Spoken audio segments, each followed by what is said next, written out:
Good afternoon, everyone, or good morning, or good evening, and possibly good night, depending where in the world you are. So you're all welcome. Welcome to this webinar of the Geriatric Emergency Department Collaborative. Today's topic is reframing aging in the Geriatric Emergency Department, which is really going to be mostly about the concept of ageism. And we take the title from a project by one of our two sponsors, the John A. Hartford Foundation, which has led a large initiative on reframing aging. And next, oh, I didn't introduce myself. My name's Dyan Hagy. I'm an emergency physician at Mount Sinai in hospital in Toronto, Canada, and I'm one of the core faculty with the Geriatric ED Collaborative. And next slide.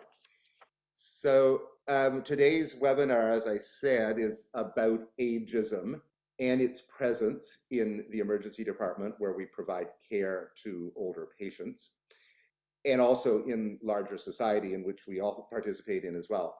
So I think most of us are familiar with the idea of aging, many different definitions of it. It like many other conscious and unconscious biases, for example, racism, sexism, classism. It includes the belief that people who belong to a certain group all have similar attributes, and that our response to that whole group comes with stereotypes, prejudgments or prejudices, and discriminations. Some of those might actually be positive, so positive discrimination, but I think more oftenly they're negative, and they usually turn around the idea of thinking of those people as one of them and not one of us. We all know that ageism exists, and you've already let us know that when you registered, that you see it in your emergency department. However, even interestingly, I think it's probably one of the most hidden and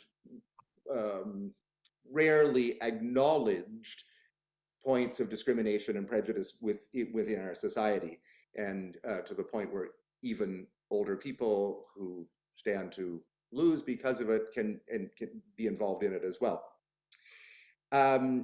So we've assembled an expert on the topic of ageism, as well as a panel of clinicians who see it in their daily practice every day.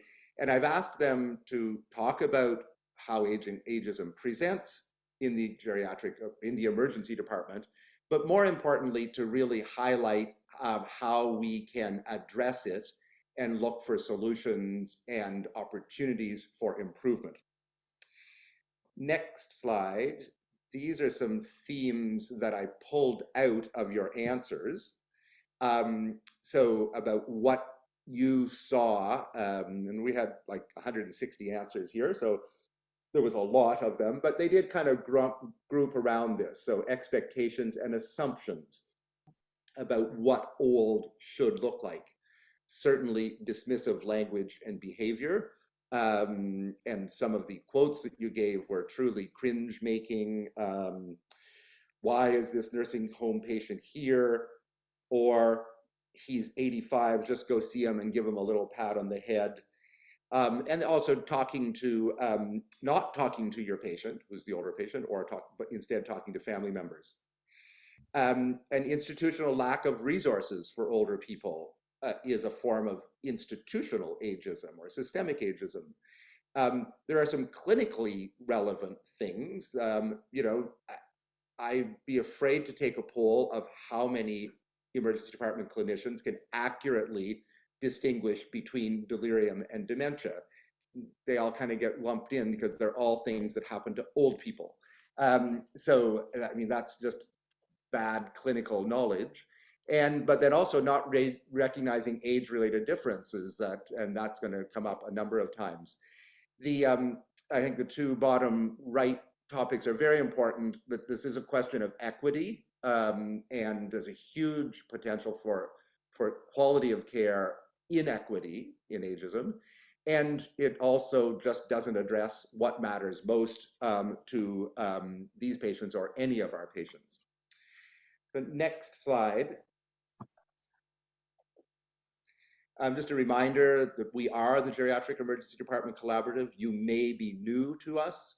If you are, we're a cohort, a collaborative group of academic and community emergency departments across the United States, across North America, and around the world, who are committed to improving the quality of care of older people in emergency departments. If you're interested in knowing more about how your emergency department can become a member, which is free, I invite you to just take a quick shot of the QR code there. You might find that you will benefit a lot from membership. And also our website is there, which is, as you will hear over the next hour, replete and abundant with many resources available to you. Next slide, please. So we're not really having a real poll because we thought that the answer to this question was going to be so obvious that it wasn't really worth having a poll. So have you witnessed an ageist practice in your clinical setting? You know, it would surprise me if anybody said no. But what I'm actually very interested in, and I would invite you to open up the chat box now to select from the blue drop-down menu, everyone, as opposed to host and panelists. And just put in there where you have seen an example of ageism that you've seen in your emergency department or elsewhere. And more importantly, what you did about it, or how you responded to it, or what you thought a solution to that would be.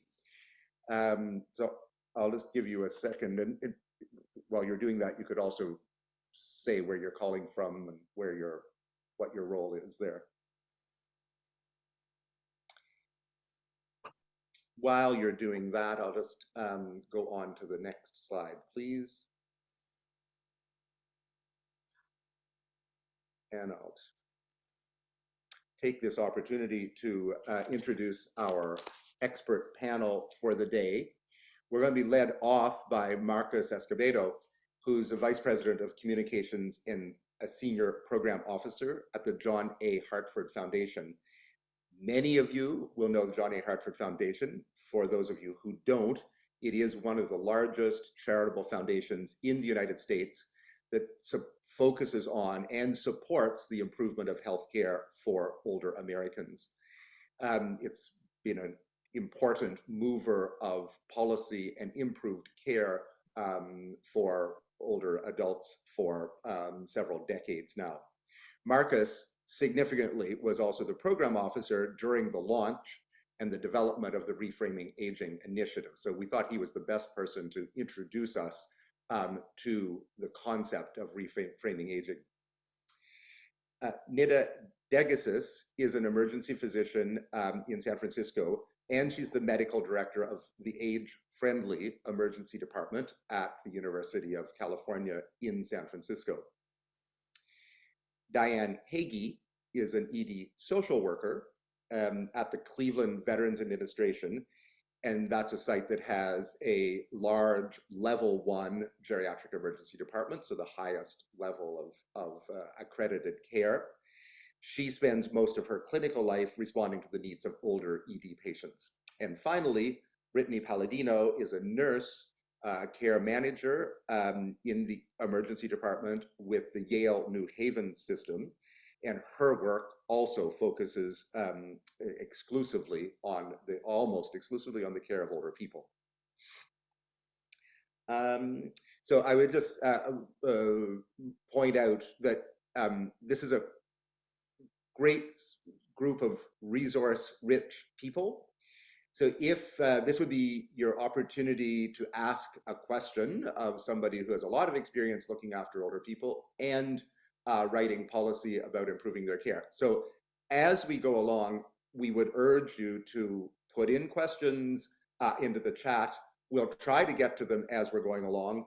and or save some of them until the end. With that, I'm going to launch in with Marcus. Marcus, I'd like you to tell us, get us started off with a little bit about the Reframing Aging of the John A. Hartford Foundation.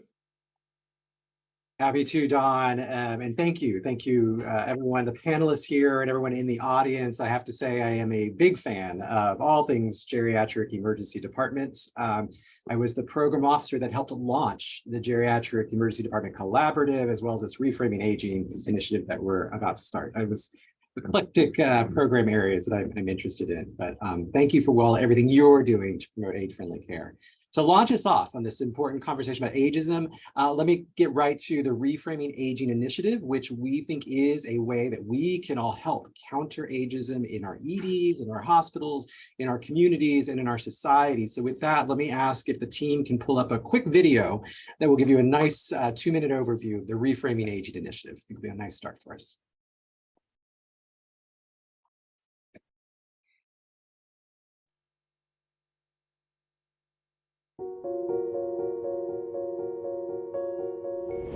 Today, many of us are living longer, healthier lives.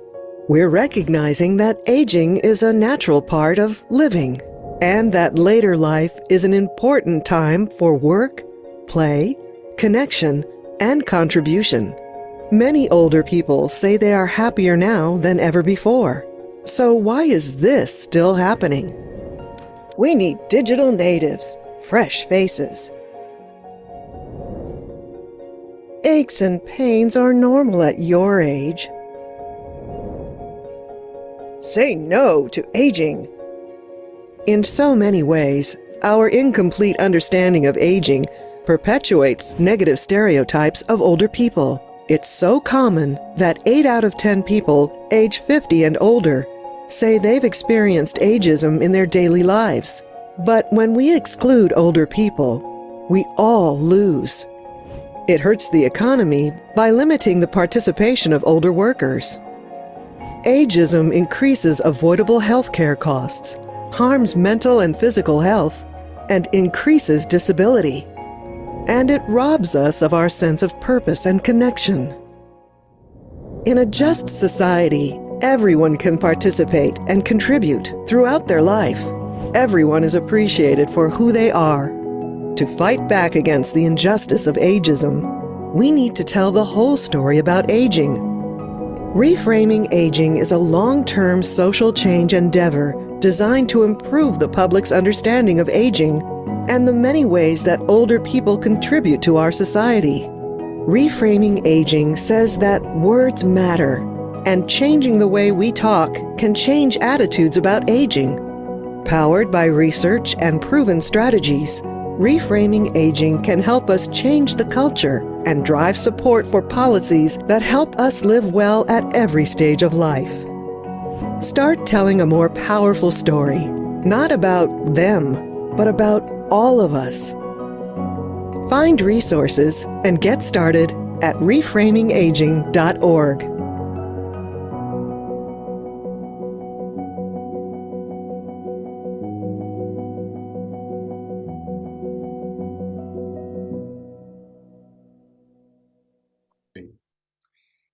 Thanks, Marcus. I love the way you practice you're practicing what you preach. By the video started with all these positive statements about aging and being older.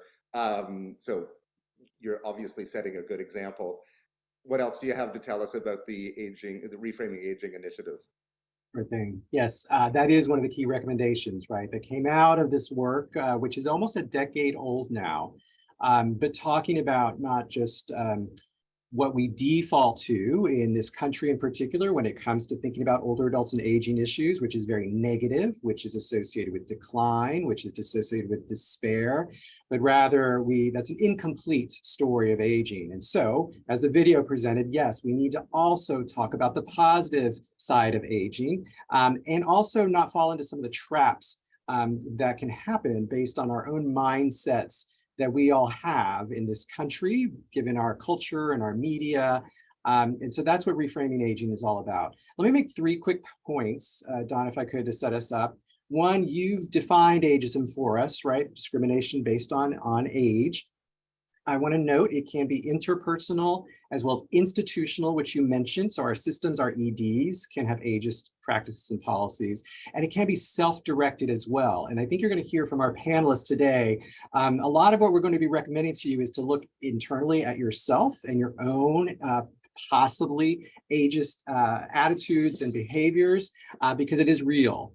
It is also really negative in terms of health impacts and outcomes. The World Health Organization did a very large global report on ageism in 2021. Part of their systematic review of studies, more than 400 around the globe, 96% of them found negative associations with the health outcomes they were studying due to ageism. It is real. Becca Levy, a researcher at Yale, did research and actually found that the positive associations with aging can help you live longer, 7 years longer, when she controlled for all these other demographic factors. So it is real in healthcare. Second point I want to make is to what the Reframing Aging Initiative is all about, and for us to remember is that this concept of framing. So remember, as you're communicating, whether that's with your patients, your fellow clinicians, your leadership within your ED, anytime you're talking to someone, and this is obvious, but we forget it, no one is coming to you with an empty head. We all are coming to every interaction, every communication with a set of ways of looking at the world, our own values, our perceptions.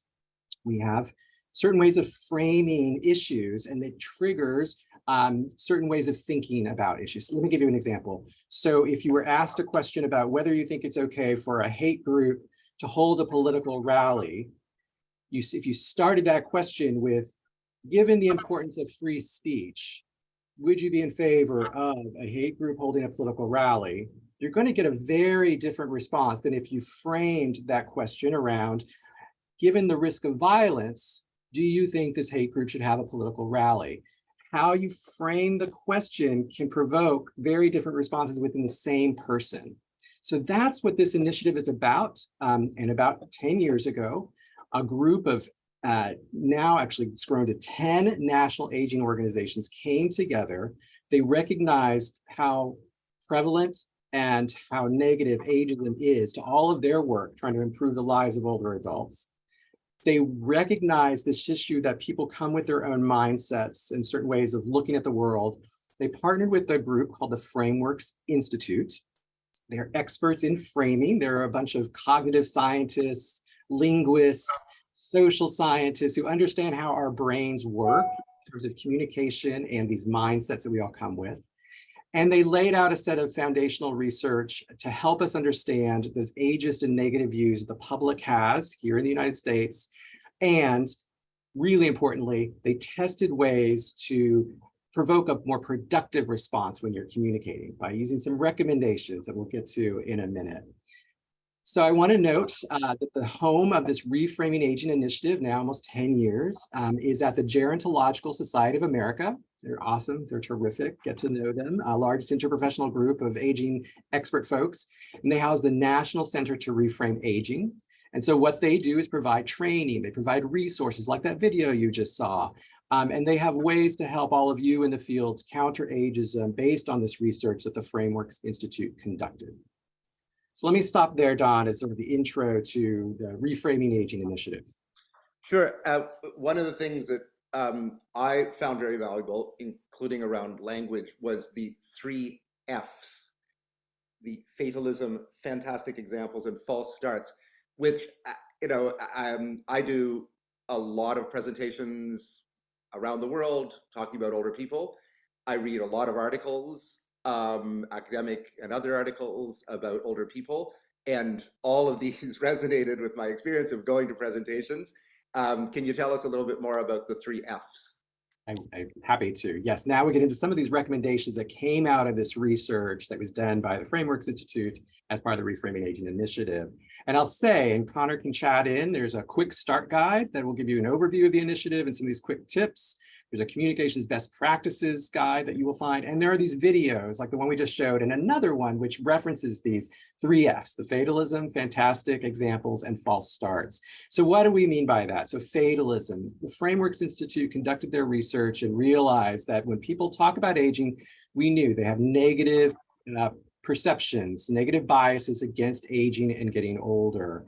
And you couple that with a propensity in this country that when you start talking about big problems, we tend to shut down. And so fatalism is a key trap to not fall into. So that's a couple of things. It's one, not leading with the negative examples of aging because it leads to people thinking, oh, there's nothing I can do about getting older. I'm just going to decline. I'm just going to have dementia. There's nothing you can do. So they're going to shut down. At the bigger picture level, fatalism comes into play when we start talking about the rapidly growing older adult population. And often in the field of aging, I remember using this. I remember using the silver tsunami.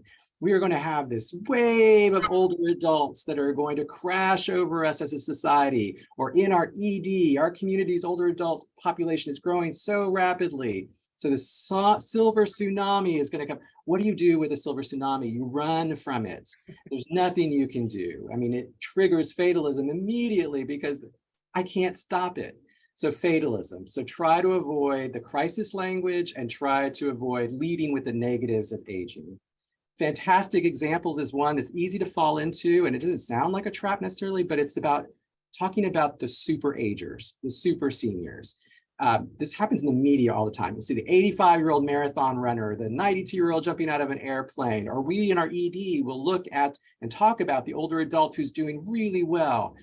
What that does for us in terms of the research is it triggers internally, particularly in this country, I know we've got international folks, but individualism in this country is a huge value, right? Pull yourself up by your bootstraps, make good choices. So when you talk about those fantastic examples, those super agers, you can inadvertently revert to talking about the individual choices rather than the societal structures, the policies, the programs, the geriatric EDs that we have in place. And finally, on false starts, this is a good one that we often, I can't tell you how often, every day I see this, and I do this myself. We'll start with a stat about demographics. I mentioned the fatalism that can prompt, but the demographic case behind whatever you're doing is often not the best way to begin your argument. It's not that interesting sometimes, and it doesn't lead you to that productive place. So those are the 3 Fs to keep in mind. I'll throw in a 4th one that I love, the quick, easy one for all of us. Think about the power of pronouns.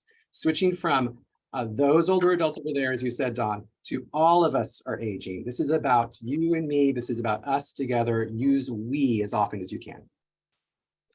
Good. Thanks for that little wrap up of a very interesting and common phenomenon. Since I read this a few weeks ago, I was involved in 2 conversations, one with a group of physicians and one in a social group where I mentioned that I was going to be involved with this webinar on ageism, which everybody thought was a very interesting topic. And immediately the conversation turned to the 3, it included all 3 Fs. Fatalism, it's all bad. Fantastic. Well, I know this CEO who's 85, as though that's the only kind of good older person. And false starts at, oh yeah, it's really getting bad around here. So, I mean, I suspect that we hear this conversation every day in our clinical lives as well. And, you know, if only by role modeling alternatives to that is, oh, isn't it great that there are so many older people around and that just like everybody else, they need clinical care in the emergency department from time to time. I think that can set a very positive example. Before we move on to our clinicians, Aaron, whom I neglected to introduce the other 2 faces on our screen, Aaron Malsch and Tess Hogan are 2 of our other GEDC core faculty. Aaron is a nurse with Advocate Aurora. Tess Hogan is an emerge physician at University of Chicago. Aaron, I haven't had a chance, because I was listening to Marcus so closely, I haven't had a chance to look at the chat. And what did people put in about both ageism and things that they can do about it? Yeah, so one of the things that really struck me is there's a wide range that really shows, to Marcus's point, how pervasive this is, but then also how it manifests differently by these examples. So I know that Sue Harvey stated like altered mental status is dementia, even if it's not in the medical history. This kind of shows like we're not differentiating between acute change, between delirium, dementia, is this rapid change. But also Stephen brings up the overuse of age as an inclusion for medical interventions. He's talking about PCI, STEMIs, and so that is definitely a very important point. And Michelle almost demonstrates the flip side of that. She had a patient that was automatically not given the opportunity for inpatient rehab because he was 97 years old and highly functional. So you can see how that ageism could overuse or underuse our resources. And a couple other things John Schumacher brought up, hearing this in the break room. Oh no, another nursing home patient coming in. And so it really demonstrates the pervasiveness and how it manifests in what we do. Good. Thanks, Aaron. Yeah, I mean, it is going to come up as we hear from our clinicians as well. It cuts both ways. It's problematic in two different ways, over and under in all kinds of areas: diagnosis, management, offers of treatment, and so on. Okay, so Marcus has given us a really great introduction to this framework, but we're also interested in knowing what this looks like in our everyday lives. I suspect most people on this call have some kind of connection with acute care, either in hospital and in the emergency department or elsewhere. So what does this concept of ageism look like, mean, and what can we do to improve care? So we got three clinicians: an emergency doctor, an emergency social worker, and an emergency nurse on the call. Nida, I'll start with you. What are some of the things that how does this apply to you as an emergency physician and in your practice? Thanks, Don. I think what this really is highly suggestive of is that all of us, whether we practice in an emergency department or another type of an acute care practice place, or even not, like even in primary care, we've all been trained globally. We've all been trained in an ageist healthcare system in society, hands down, right? The WHO, I think last year, published an entire report about global ageism. So this is not just a US problem or North America problem. This is a global problem, starting from the way that we are trained. Medical school, everything you've ever learned about symptoms, how patients present with symptoms, to vital signs, to treatment options. Like starting with how we all learn is through research. Research is ageist. We look at studies, most studies have age cutoffs or so many lists of exclusions based on comorbidities.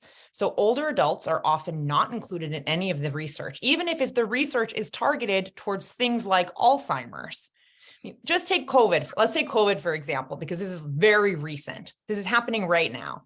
Beginning of COVID, we know that the patients who died or more likely were to die, right? 80% of the initial deaths of COVID were with older adults. And yet in the early trials, less than 50% of them even included older adults, and 100% of the early vaccine trials excluded older adults. This is like the last 2 years. So we're continuing to perpetuate this ageist cycle.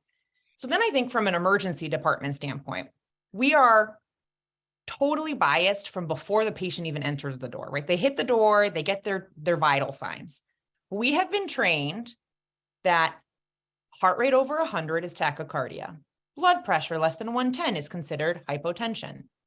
With like the only caveats to that being if you're pediatrics, right? Under 18, we have a whole bunch of different vital signs being considered abnormal. But with adults, It's like all adults, these are the correct and normal vital signs, which is totally bogus. We've seen this, right? Like older adults, whether or not they are more likely to be beta blocked because they're on medications or not, actually, the trauma literature shows that heart rates greater than 90 is tachycardia. But like, when was the last time you saw that flagged in one of your electronic medical records? Not at ours. Same with hypotension, right? When the average older adult's blood pressure is higher, there could be a much more significant drop just to get to 110. So, you know, or to 90, right? So if you're saying less than 90 is hypotensive, actually probably for an older adult, it might actually be like 110. So before they've even entered our doors, we've already characterized and mislabeled our older adult patients erroneously. And we know that this is a very vulnerable patient population. And so vital signs, the basic way that we triage adults in the emergency department has already swayed us in the wrong direction. So then, you know, I think about other things like, okay, so research is ageist, vital signs are ageist. So how you stratify whether or not someone is acutely ill or not is already ageist. And then things like symptoms. So, oh, that patient can't possibly have ACS. They don't have chest pain. Well, I don't remember being told in medical school that less than 50% of patients older than the age of 65 actually don't have chest pain, but have an acute MI. And so we're not training our trainees to think more broadly about the different types of symptom presentations for very, very serious illnesses and like illness patterns. And so, you know, we say things like, oh, that patient, their body didn't read the textbook. Well, that's because the textbook was written for like a 45 to 50-year-old cis white male and not everyone else. And so again, really just it's really harmful in how we treat patients. What I have seen in our emergency department and what I see with trainees is there's also this assumption that older adults don't have recreational lives, including things like sex or use of substances. And so there's this discomfort or just completely like not even registering, like to ask patients about their sexual practices or substance use practices. And it's a really important opportunity for us to be able to, you know, guide diagnosis, but it's a missed opportunity for us to also provide different treatment options or resources because we are just making these assumptions that like older adults no longer do what everyone else does. Again, something that really is really harmful for this patient population.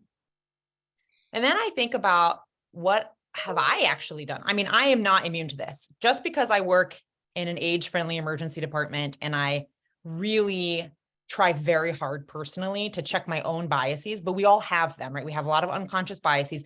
I would put a plug in for the Harvard implicit bias test for all the isms. And, you know, I think it's a really great way of just kind of taking a look at yourself a little bit more deeply because we all have biases. And I too have biases. I often have gone into a patient's room and I have said, oh my God, you're 95. You literally don't look a day over 70.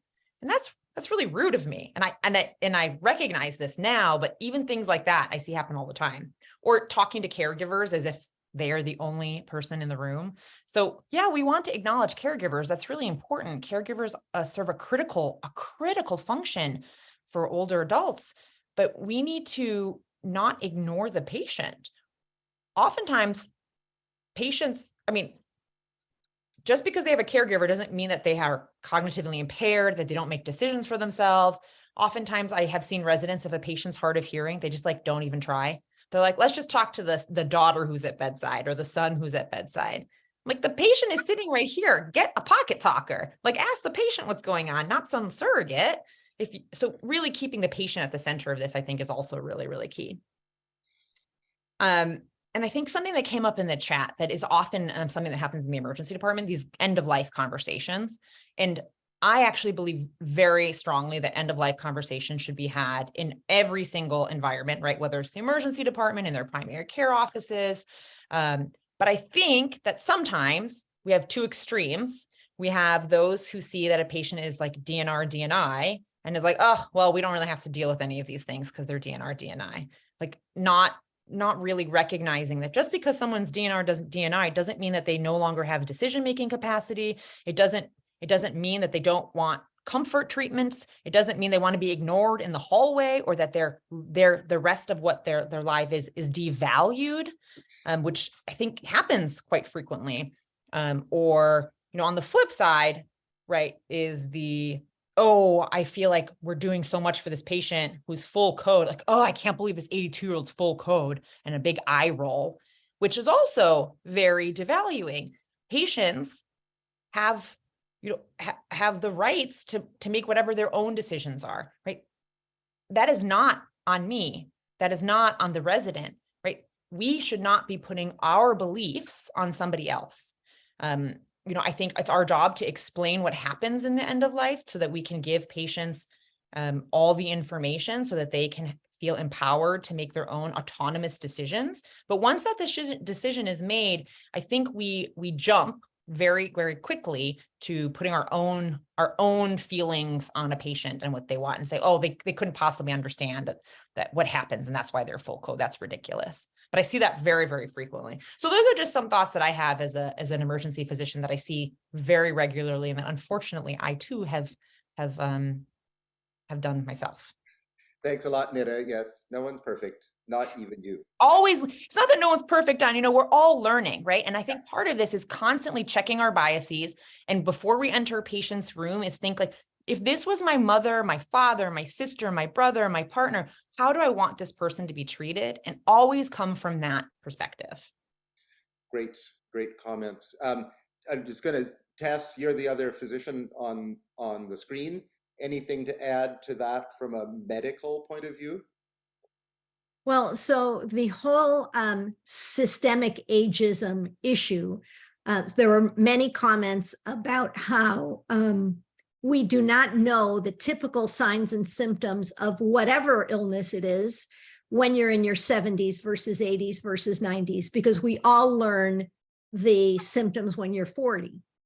And even those of us that are advocates, so in 2011, we wrote the geriatric competencies and called it atypical signs and symptoms, right? They are not atypical. Totally, Everyone Tess, you has hit the their nail. typical for their age.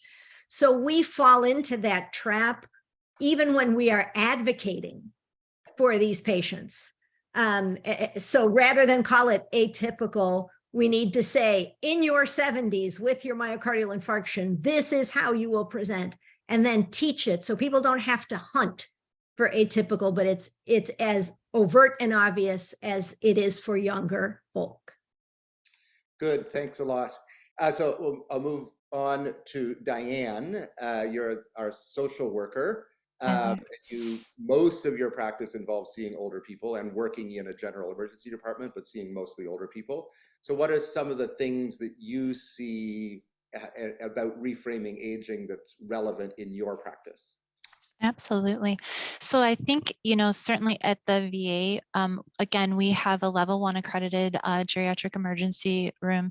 So that being the case, we give a lot of care and attention to our older population that comes in, just in identifying as soon as they come into triage, if they're going to have any specific needs. But I can say, prior to coming to the VA, I've worked in community hospitals that do not have the geriatric emergency medicine programs.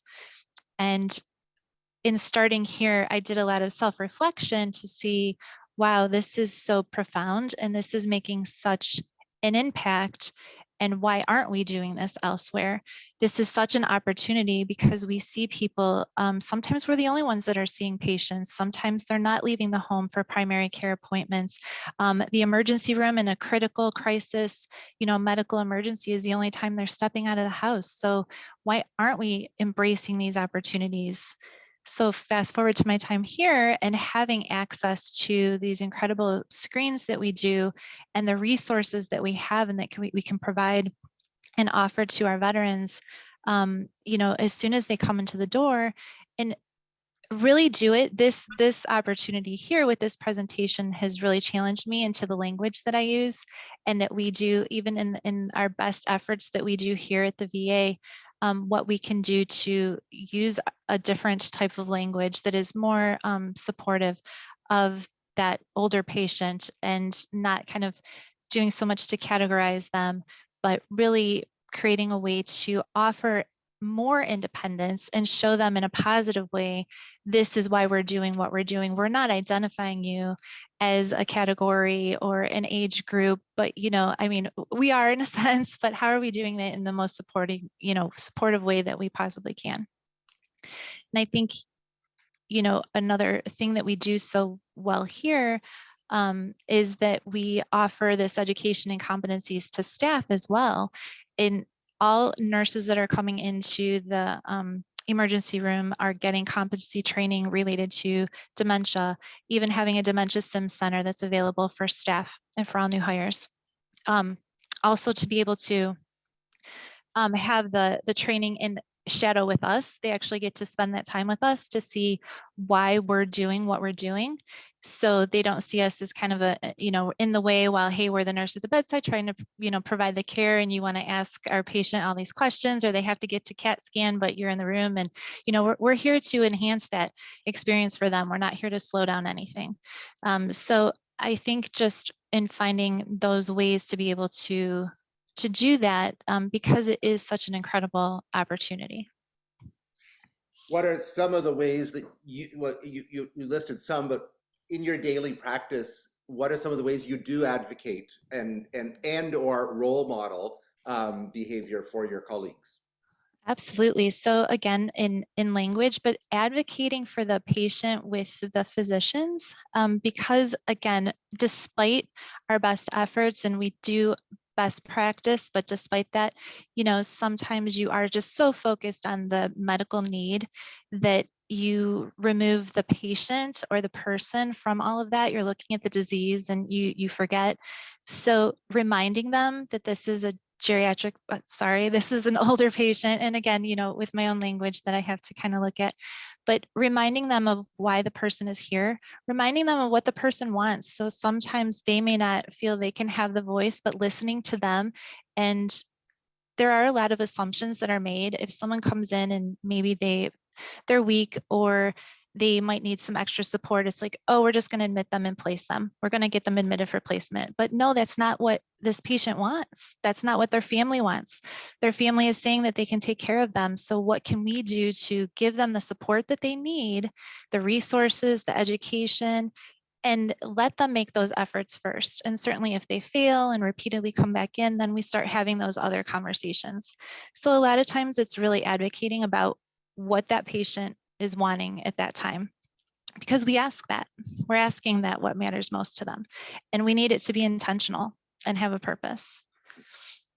Thanks, and thanks for saying the words "what matters most," which I think, you know, needs to enter into all of our activities. And so, and thanks also for bringing up your role in. I don't want to say counterbalancing, but adding to or supplementing a medical lens, and I think it really reinforces the kind of interdisciplinary, essential interdisciplinary nature of older person care. We are all only good at some things. Physicians ideally are good at providing medical assessment and diagnosis, and sometimes that can be improved with older people, but I mean, a physician will mostly be able to focus on that and needs to be open to the other things that other members of the interdisciplinary team can offer. And we need to listen and know what other people can do and make sure that we're involving them in the care. So on that, I would thanks a lot, Dyan. So I'd like to move on to the other member of our interdisciplinary team. Brittany, you're a full-time care manager, mostly seeing older people in emergency departments. How do you think this affect this idea of ageism and reframing aging has an impact in your clinical practice? So I think the perfect transition between the physician and the social worker, I'm kind of the blend in between. I'm a nurse by training. I now take a care management role. So I kind of have similar backgrounds of both. I see it in my everyday practice, you know, from kind of similarly when they walk in the door, how they're triaged, the bed placement in the emergency department, even just something as simple as from shift to shift, when nurses give report, it's kind of like, oh, I have that geriatric patient and good luck with that overnight, you know, kind of the mentality of taking care of these geriatric patients. I think it's passed on from nurse to nurse. I'm also a nursing instructor and I see it with my students. Nobody wants to do geriatric nursing when they graduate nursing school. They all want to do pediatrics because that's just the mentality that they're being passed on from generation to generation. I just, Brittany, in your role as an instructor, Yeah. have you ever succeeded? Like, what words do you use to counterbalance that attitude? Or on duty, when you hear that negative tone of voice, is there anything that you say that helps? Well, I pretty much encourage all my students that they should do at least a year of med surg of some kind. They're going to get the best skills taking care of older adults. You know, and then it's a great skill that learning to care for an older adult, you can apply that to a lot of other kinds of practices. So I think it's a good starting ground. I don't know how successful I am, but I try. Obviously, I care for the older adult population, and I feel like I'd like others to as well. But, you know, I think in terms of ageism, I did hear somebody say, I think it was Marcus, that it's kind of the idea of individual versus institutional.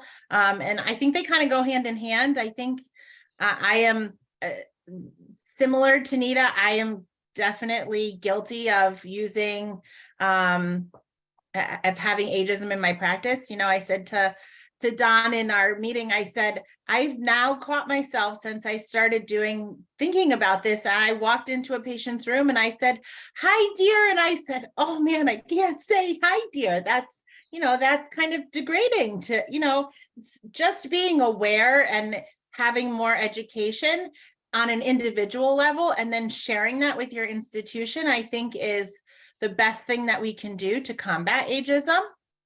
You know, as everyone here is educating themselves on the topic and maybe utilizing, we have geriatric, we recently also became a geriatric certified emergency department, which I'm seeing other ones are age friendly, which I like that term. We are actually a geriatric certified system. So all of our hospitals in Connecticut and Rhode Island are geriatric emergency departments.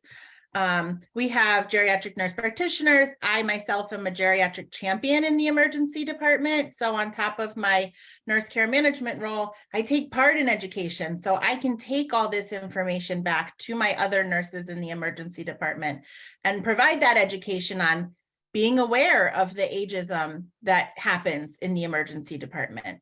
I could take, you know, maybe on a broader nursing level, even outside of the emergency department, we could talk to bed management. I do a lot with transitions of care. So going to skilled nursing facilities, somebody had brought up an example of they couldn't go to a certain facility. You know, sometimes acute rehab facilities don't want to take the older adult because they can't participate in that 3 hours of care. My nana's 92. She just recently had a stroke and, you know, they were like, oh, she's 92. She can't go home and be on her own. She can run circles around me. So that is very much a, you know, not the appropriate discharge plan for her. So I think you need to rely on your clinical skills, like use your care manager, use your physical therapist. We use something at Yale called an AMPAC score, which basically gives us a number value of a highest level of functioning in terms of mobility. So in terms of my role as a care manager, I don't jump to a conclusion on, oh, that 92-year-old can't walk.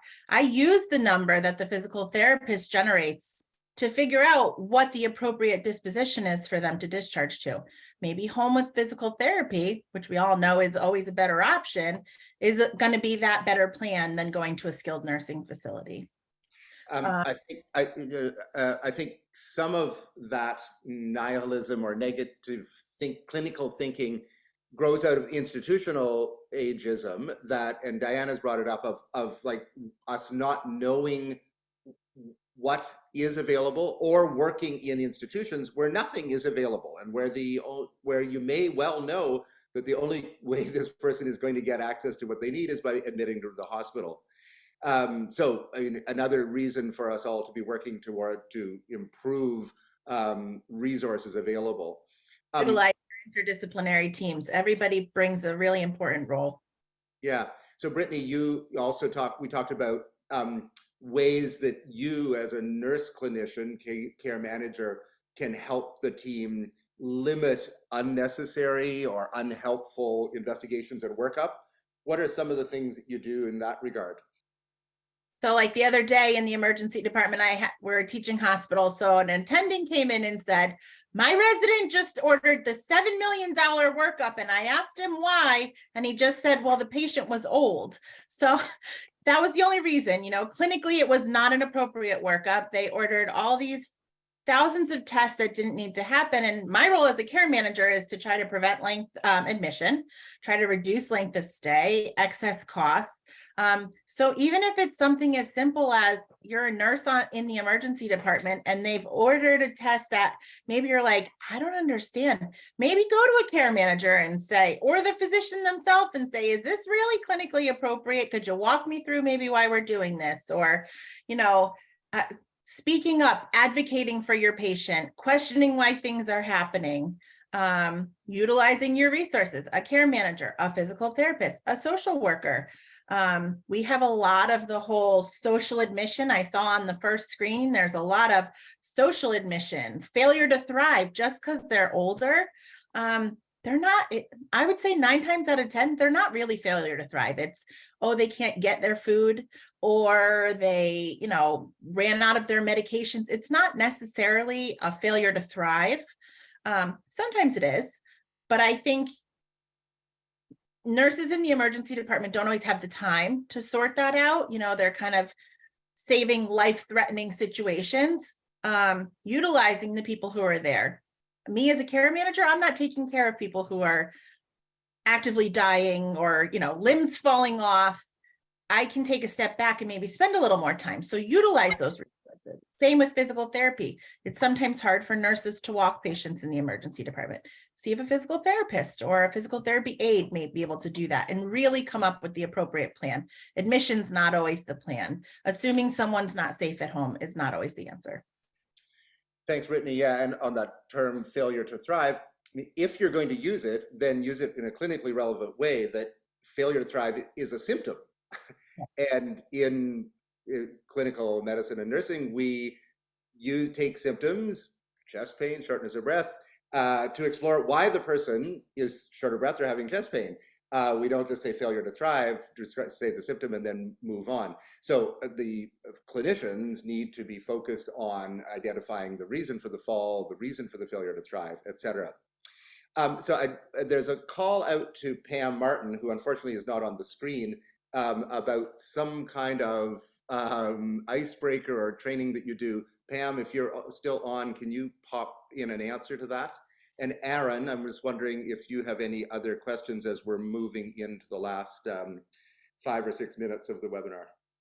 No, the education of our next generation of caregivers that are coming into our professions was really kind of a hot topic. One of the things that I can speak from my own experience is when being a young, fresh new nurse, was able to do some training, and maybe hopefully I'm not stealing Pam's thunder, but where there was really empathy training. So where we had to wear glasses that could impair your vision and be able to see what macular degeneration is versus glaucoma and X, Y, and Z, and also things to neuropathy, putting in a boot on your foot, and then having all that, and then they would serve us lunch. And this is an example from UAB, University of Alabama, Birmingham, with their Geriatric Scholars Program. They would have them walk through to their lunch buffet with all these impairments, and that was probably that was the most effective piece of empathy training that I've seen. And you know, when I was younger, these concepts were alien to me, and I think this is that could be a very helpful approach with our training to be able to guide our staff with these concepts. Thanks, Aaron. And I'm delighted that Pam has magically appeared on my screen. So I guess you are in. Pam, can you talk about your training and icebreaker and stuff? Yeah, the icebreaker. So I was trying to get it to put my slide in the chat and I couldn't get it to copy. So what I did was I kind of talked about the 3 forms of ageism: stereotypes, prejudice, and discrimination. And then I had kind of silver tsunami at the top of that screen, and just kind of asked the group, so what do you think when you hear the word silver tsunami? What do you think about that? And then, you know, most of them didn't really have an answer. And then I just kind of threw out, well, why is aging considered a natural disaster? Why is it correlated with a natural disaster? And had them talk about that, you know, as a group. And we only spent a couple minutes on this particular thing. And then, you know, I gave them some other examples where, how about when we go say, oh, you look good for 78, or you look good for 90, you know, what is 90 supposed to look like? Or what is that? And how, you know, and then talked about how those are, you know, ageist comments. I also threw in, because we had a lot of millennials in the class, so it goes both ways, right? So when we say millennials are lazy, or millennials are this, or millennials are that, like, that's also an ageist remark. So thinking about words, and that words really do matter. You know, we did the sweetie honey dear, because we all like to say that, right? We go in and, you know, that's so, you know, just reminding them not to do that. And so that was kind of like a snippet of this particular education. I felt very like lucky that they gave me the 4 hours, actually 4.5 hours, to do our geriatric education. Our hospital has signed up for the new ENA residency program, and they did not feel like the geriatric portion was robust enough. So they asked if we could do it. And of course I said, yes, I'd like to do it. And, you know, and we did incorporate a lot of the, you know, kind of the medications and the glasses, and, you know, having them pretend they had arthritis with gloves, and doing some activities. But I based it on kind of the 4 M's. So we actually went through, you know, what matters, kind of exercise. So after each conversation, we did a little exercise about kind of each of those things, and then kind of discussed. So it's good. And Good. for and just a really quick one for mind, I did a kind of, we talked about delirium and dementia and the differences, kind of, you know, because I'm doing ED nurses, and, you know, how we just define it and what it is, and how you look for it, and what tools we use. But the exercise after that was, I made up cases and had them tell me, okay, do you think this is dementia or delirium, or are you unsure? And then if they said they were unsure, then I just added additional information to try to get them to pick one or the other and then we could debrief. If they said, oh, well, I thought that was delirium, then we could talk about it as a group and why it was not. Good. Those are a lot of valuable resources. Connor, could we pop back into slides since we are wrapping up? And while you're doing that, Marcus, just back to you as the opening and final word. Any comments about what you've been hearing from the clinicians? Just thank you. I mean, I think you're taking a big step by recognizing what's going on internally to yourself and in your space. And what I'm hearing is like, okay, actions speak louder than words. So if we can put into place what we know is going to deliver good care, that is inherently anti-ageist. So keep doing that, everyone. I'm going to offer a couple of other quick points along those lines of start with yourself. What our president here, Terry Fulmer, says, say your age. I am turning 49 this July. I encourage everyone to start sharing how old you are, normalize that as part of your own conversations. Call out ageism when you see it. Just ask the question, what exactly do you mean by that? That might be considered ageism, ageist, I think. Can we have a conversation? Just model and influence behavior through your own communications and use all those resources that we chatted in, especially from the Reframing Aging Initiative. So thank you all. I just came out in the chat as someone who stopped being a so-called junior citizen last week. Next slide, please. Nida, your main points here. Yeah, the main points, again, I think I talked a lot about these things, is that we've been trained in an ageist environment. Nothing that we learned is normal because it's all normal. I'm taking atypical out of my conversation. That the presentations aren't always classic, and that we really need to, while welcoming our caregivers, with the patient, the patient must be the central person in all of our conversations in the emergency department. Thanks a lot. Next slide. I think this is Dyan. Yeah, so just a few takeaway. I think mine are going to mimic and kind of mirror what some other folks have said, because it really is the same. First, just kind of identify your own biases, like kind of look for ways to, improve your communication style, see how what you're doing is impacting patient care and how can you make a difference.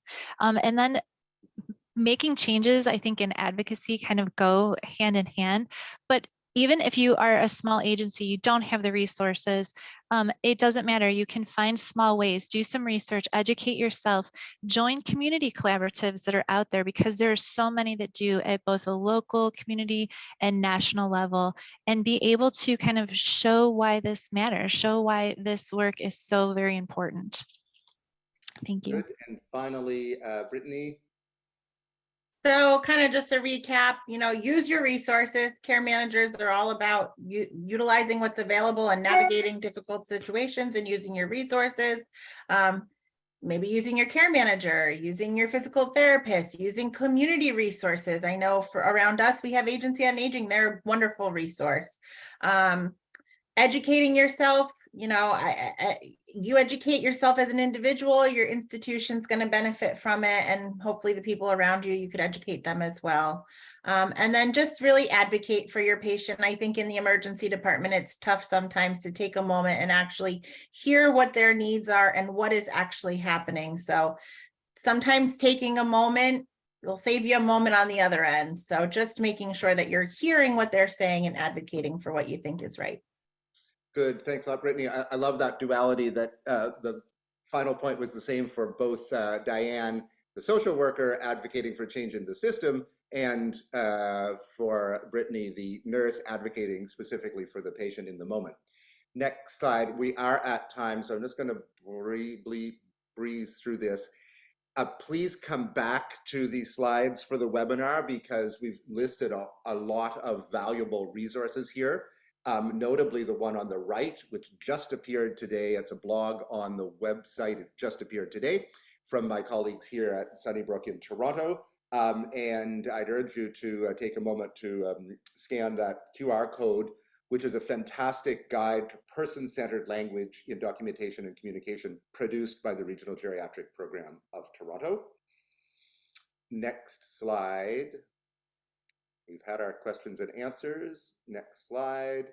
These are all the resources that are available. You can come back to the recording of this webinar and the slides, and if you need access to them. Next slide.